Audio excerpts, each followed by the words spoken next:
የኢቢኤሱ ባለቤት የአማን ፍስሐ ጽዮን ሞት ጠቅላይ ሚኒስትር አብይ አህመድን አስደንግጧል። እንዲሁ የጠቅላዩን አማካሪ የሆኑትን ዲያቆን ዳንኤል ክብረትንም ክፉኛ አስደንግጦኝ ፌንት ነቅዬ ተነሳው ሲሉ ተደምጠዋል።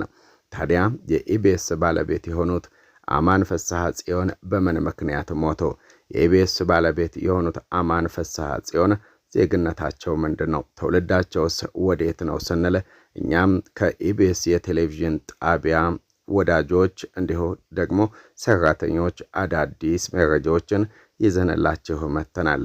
የኢቢኤስ ባለቤት የሆኑት አማን ፍስሐ ጽዮን በኢቢኤስ ውስጥም በተደጋጋሚ ሞት እየተከሰተ ባለበት በዚህ ሰዓት የኢቢኤስ ባለቤት ሞትስ በምን ምክንያት ነው የሚለውን እንዲሁ ለእናንተ ይዘንላችሁ መጥተናል። በተለይም ደግሞ ሁላችሁም እንደምታውቁት በህዝብ ተወዳጅ የሆኑ ዝነኛና አንጋፋ አርቲስቶች የፕሮግራም አቅራቢዎች በኢቢኤስ የቴሌቪዥን ጣቢያዎች በኩል ህልፈታቸው እየተሰማ ይገኛል።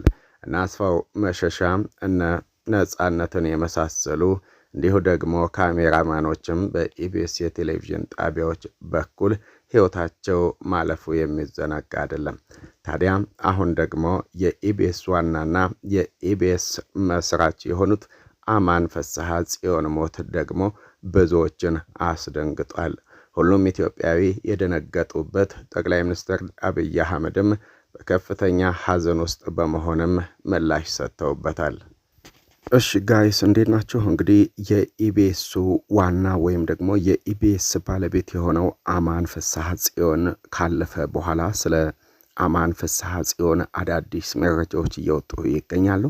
አማን ፍስሐ ጽዮን በተለይ በዚህ ሰዓት ኢቢኤስ ውስጥ ሞት እየተከታተለና እየተደጋገመ ባለበት በዚህ ሰዓት አማን ፍስሐ ጽዮን መሞቱ ኢቢኤስ ቤት ያለው ጉድ ምንድነው የሚያስብሉ ጥያቄዎች እየተነሱ ይገኛሉ። ሁላችንም እንደምናውቀው በኢቢኤስ ውስጥ እነ አስፋው እነ ነጻነትን እንዲሁም ደግሞ በይፋ የማይታወቁ ካሜራማኖችም በዚህ በሁለት ዓመት ውስጥ ማለፋቸው የሚዘነጋ አይደለም። ይህንንም ተከትሎ አሁን ደግሞ የኢቢኤስ ዋና ወይም ደግሞ የኢቢኤስ መስራች የሆነው አማን ፍስሐ ጽዮን ህይወቱ ማለፉ ብዙዎችን እያነጋገረ ነው የሚገኘው። አማን ፍስሐ ጽዮን ትውልዳቸው አዲስ አበባ ነው ቢባልም እሳቸው ግን በእናታቸውም በአባታቸውም በኩል ኤርትራዊ ስለመሆናቸው እየሰማን ነው የምንገኘው። ታዲያ አማን ፍስሐ ጽዮን አዲስ አበባ ቢወለዱም ዜግነታቸው ግን አሜሪካዊ መሆኑንም ነው እየሰማን የምንገኘው። በተለይም የኢቢኤስ መስራች የኢቢኤስ ባለቤት የሆነው አማን ፍስሐ ጽዮን ማለፉን ተከትሎ ዝነኛ አርቲስቶች፣ ታዋቂ ግለሰቦች እንዲሁ ደግሞ ፖለቲከኞችም ሐዘናቸውን እየገለጹ ይገኛሉ። ከጠቅላይ ሚኒስትር አብይ አህመድ እስከ ጠቅላይ ሚኒስትር አማካሪ ዲያቆን ዳንኤል ክብረት ድረስ የኢቢኤሱ ባለቤት የአማን ፍስሐ ጽዮን ሞት ክፉኛ እንዳስደነገጣቸው በሚዲያቸው በኩል እየገለጹ ነው የሚገኙት። በተለይም ጠቅላይ ሚኒስትር አብይ አህመድ የኢቢኤስ ባለቤት የሆኑትን አማን ፍስሐ ጽዮን ሞትን ተከትሎ በፌስቡክ አካውንታቸውና በትዊተር አካውንታቸው ላይ ሐዘናቸውን ገልጸዋል። እንዲሁ ለቤተሰቦቻቸውም መጽናናትን ተመኝተዋል። ጠቅላይ ሚኒስትሩ እንደነዚህ አይነት ሰዎች መሞታቸው በጣም የሚያሳዝን ነው። እንደ አማን አይነት ተተኪ የሌላቸው ሰዎች ሞት ሀገርን የሚጎዳ ነው ሲሉ ነው በፌስቡክና በትዊተር አካውንታቸው ላይ የጻፉት።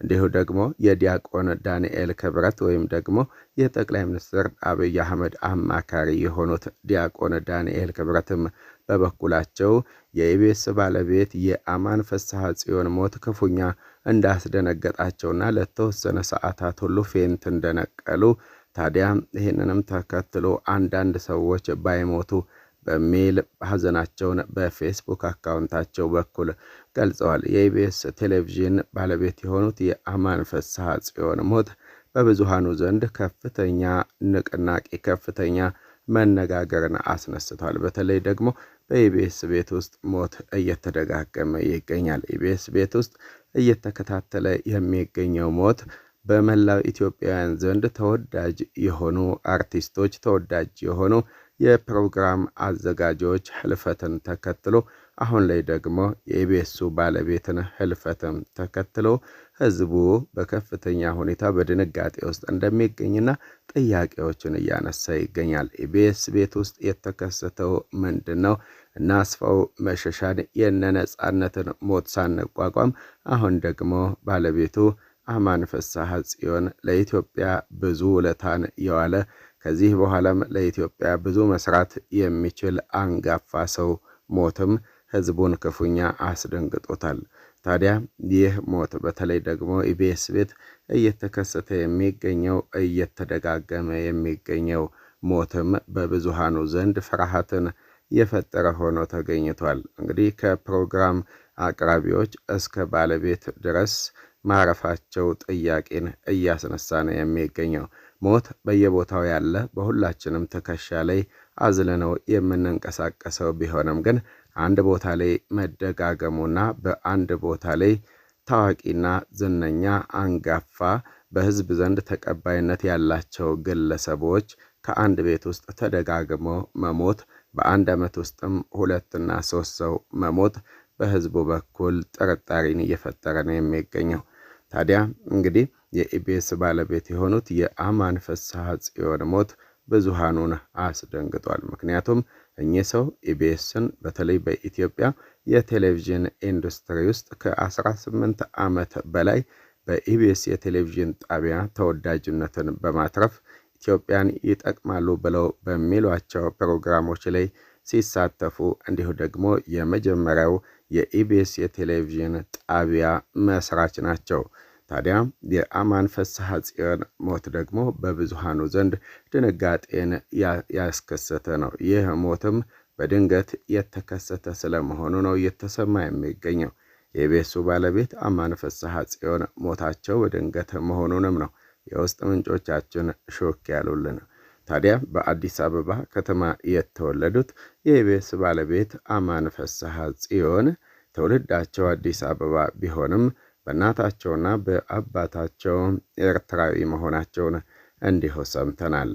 የኢቢኤስ ባለቤት አማን ፍስሐ ጽዮን በዜግነታቸው ደግሞ አሜሪካዊ መሆናቸው የተገለጸ ሲሆን ትውልዳቸው አዲስ አበባ ቢሆንም ኢትዮጵያዊ እንዳልሆኑ ግና ደግሞ ኢትዮጵያን ከማንም አብልጠው እንደሚወዱ በዚህም የተነሳ በኢትዮጵያ ውስጥ እንደሚገኙ ነው ምንጮች እየገለጹልን የሚገኙት። ታዲያም የአማን ፍስሐ ጽዮን ሞት ብዙዎችን አስደንግጧል፣ ብዙሃኑንም እያነጋገረ ነው የሚገኘው። እሺ ወዳጆቼ ስለምትከታተሉን ስለምታደምጡን ከልብ እናመሰግናለን። እንዲሁ በቀጣይ ቪዲዮቻችን ደግሞ እስከምንገናኝ ሰላም ጤና በያላችሁበት ይብዛልን እያለን እኛ ከወዲሁ ልንሰናበታችሁ እንወዳለን። ሰላም ሁኑልን።